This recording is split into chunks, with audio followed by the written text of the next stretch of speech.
नमस्कार मंडळी, मी राकेश देशमुख.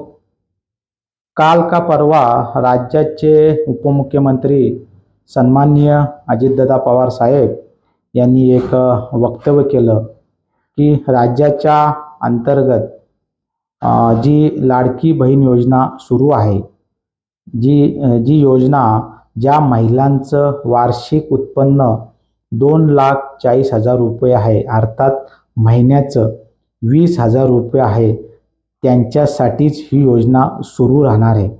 आणि ज्या महिलांचं उत्पन्न ह्याच्या पुढं आहे त्या महिलांचं ही योजना आहे ती बंद होणार आहे.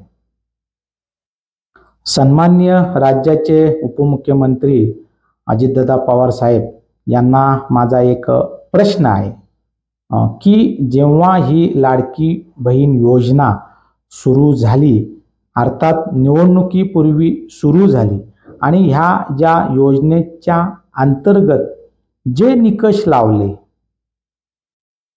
त्या निकषाच्या आधारावर ज्या महिलांनी ते फॉर्म फिलअप केले तेव्हाच तुम्ही त्या ठिकाणी त्यांचे फॉर्म ज्यांचं उत्पन्न जास्त आहे तेव्हाच का तुम्ही रिजेक्ट केले नाहीत?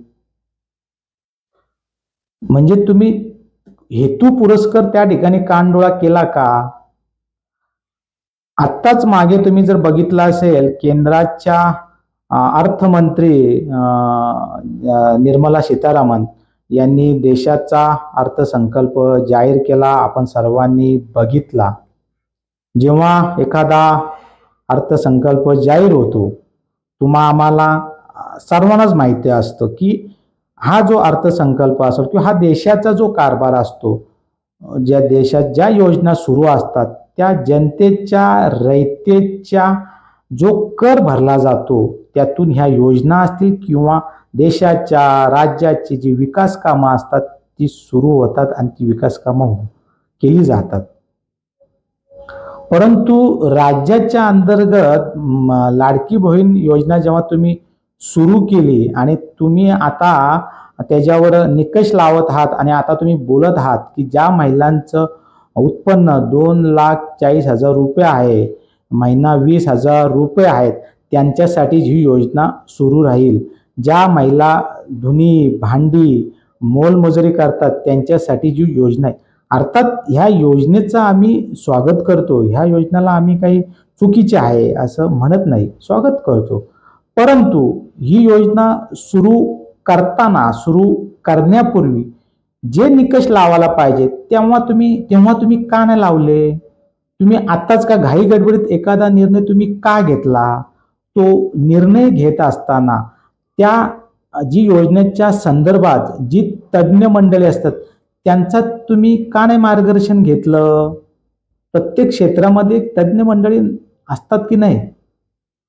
त्या मंडळींचं आम्ही सर्वांनी त्या ठिकाणी मार्गदर्शन घेणं गरजेचं आहे, जेणेकरून ही योजना अखंडितपणे कशी राहील त्यासाठी आपण प्रयत्न केले पाहिजेत.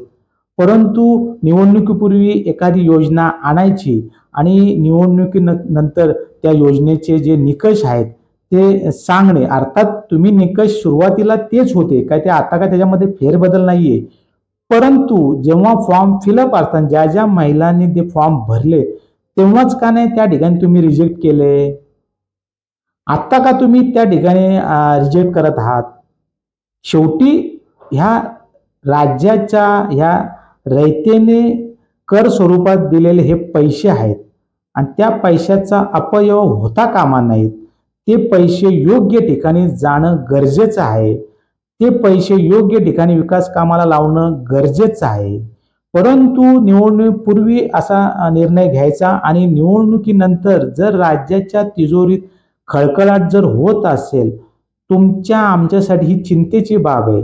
हा देशाचा असेल, राज्याचा असेल, हा कारभार व्यवस्थित पार पाडायचा असेल तर व्यवस्थित त्याच्यामध्ये सखोल अभ्यास करून निर्णय घेणं गरजेचं आहे. परंतु एक मराठीत म्हण आहे, गरज सरो आणि वैद्य मरो, ही जी म्हण आहे आणि त्याचा जो प्रत्यय आहे तो ह्या लाडकी बहीण योजना जी सुरू आहे त्याला तंतोतंत लागत आहे असं बोलणं वावगं ठरणार नाहीत. परंतु जेव्हा राज्याचे आपण मंत्री आहात, राज्याचा आपण कारभार हाकलत आहात, तेव्हा अशा ज्या योजना आहेत ह्या कुठेही घाई गडबडीत न आणता तज्ज्ञ मंडळीच्या मार्गदर्शनाखाली सखोल अभ्यास करून त्याचे दुष्परिणाम होता कामा नयेत, त्याचे वाईट परिणाम होता कामा नयेत, त्याचा आपल्या सरकारच्या तिजोरीत त्याचा पैसा कमी होता कामा नयेत, खळखळत होता नाही, ह्या सर्व गोष्टींचा अभ्यास करणं गरजेचं आहे.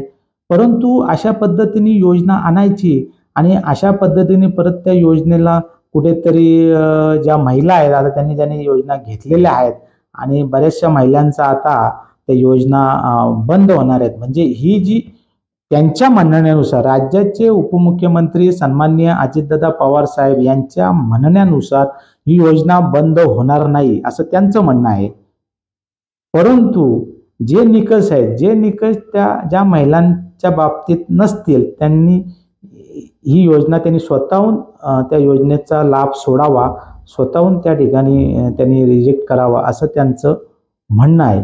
अर्थात आपला जो महाराष्ट्र आहे तो खूप सुशिक्षित वर्ग आहे, अर्थातच त्या महिला त्या ठिकाणी तो निर्णय घेतील.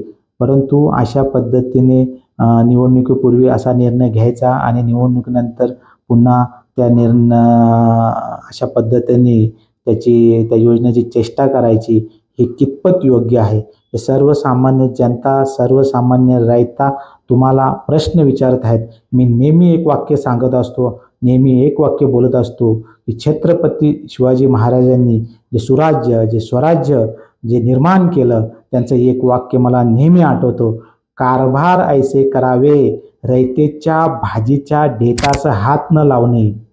राज्याचे सन्माननीय मुख्यमंत्री देवेंद्र फडणवीस साहेब असतील, राज्याचे सन्माननीय उपमुख्यमंत्री अजितदादा पवार साहेब असतील, दुसरे मी नेहमी सांगत असतो की आपल्या राज्याचं खूप भाग्य आहे की आपल्या राज्याला 2-2 उपमुख्यमंत्री लाभतात.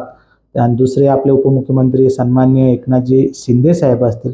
या तिघांनाही मी सांगू इच्छितो, आपण खूप हुशार आहात, आपण खूप कर्तव्यदक्ष आहात, आपल्याला राज्याचा सखोल अभ्यास आहे. परंतु अशा पद्धतीने निवडणुकीपूर्वी असा निर्णय घ्यायचा, निवडणुकीनंतर असा निर्णय बदलायचा हे कितपत योग्य आहे.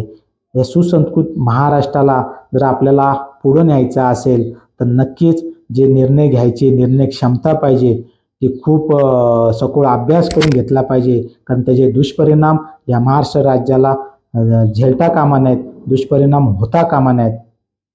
धन्यवाद.